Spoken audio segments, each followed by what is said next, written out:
Macomb Bomber baseball team with a 17-0 win here in Bushnell. Talking to Danny Watson, head coach of the Bombers.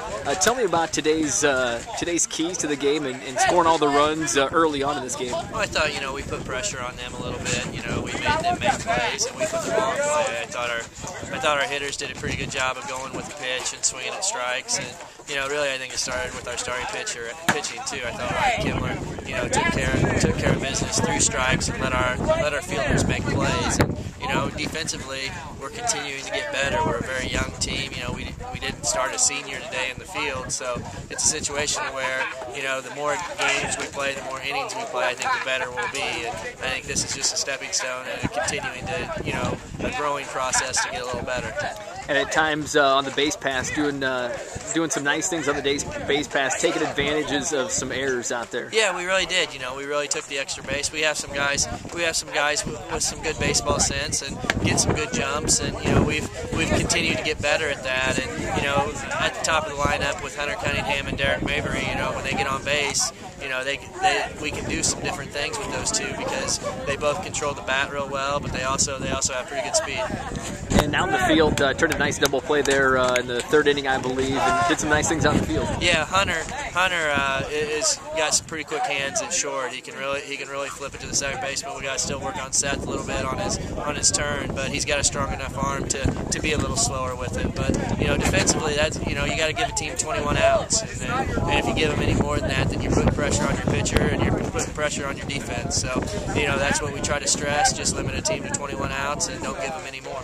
Ryan Kimbler on the mound looked pretty good with the complete game win. Yeah, he pitched against Quincy. He only gave up one run against Quincy last week, and it's one of those things where he's a junior, didn't pitch any last year at the varsity level, and as a sophomore he did some things, but kind of he's grown a little bit. About 6'2" left-hander, and he really does a good job of changing speeds. He doesn't throw particularly hard, but he does a good job of keeping people off balance with changing speeds with his curveball and his change, and did a nice job today.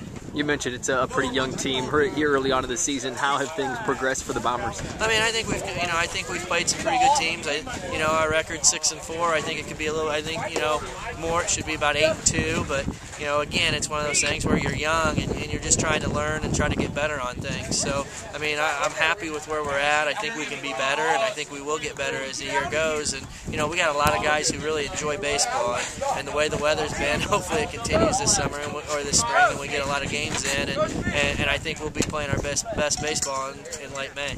Offensively, in the past few seasons, the Bombers have been known for the pop and the bat. Tell me about this year's team offensively, what they're known for. Well, I think we're more of a team who has to put the ball in play and put pressure on the defense by bunting and running and doing that type of stuff. We don't have the heavy hitters that we had last year or in the years past, with the Kurt Myers, with Davis Hendricksons, with the Kendall Hawkers. We don't have that. We got guys who have to, we have to manufacture some runs and do some different things. But we do have a couple guys in the lineup who can put a charge in it. So, it's just one of those things. However the game's going is how we have to play it. We got a tough stretch coming up, and hopefully we just continue to play good baseball. Final year of the Olympic Conference, have a doubleheader this weekend against Rock Ridge. What does the conference race look like? It's one of those things. Year after year, you don't know what it's going to be. I know our sophomores did a pretty good job at the JV level last year, and I think it's one of those things where we did a good job at the varsity level. Now we just got to continue to maintain and get after it. Something different this year than what's been in the past is we're going north for the regional. So the conference not only means a lot, but also playing the Rock Ridges, the Sherrards, and the Monmouths, it's going to put you in a situation to try to get you a good seat in the regional also. So it's a little more important than what it was, and being the last year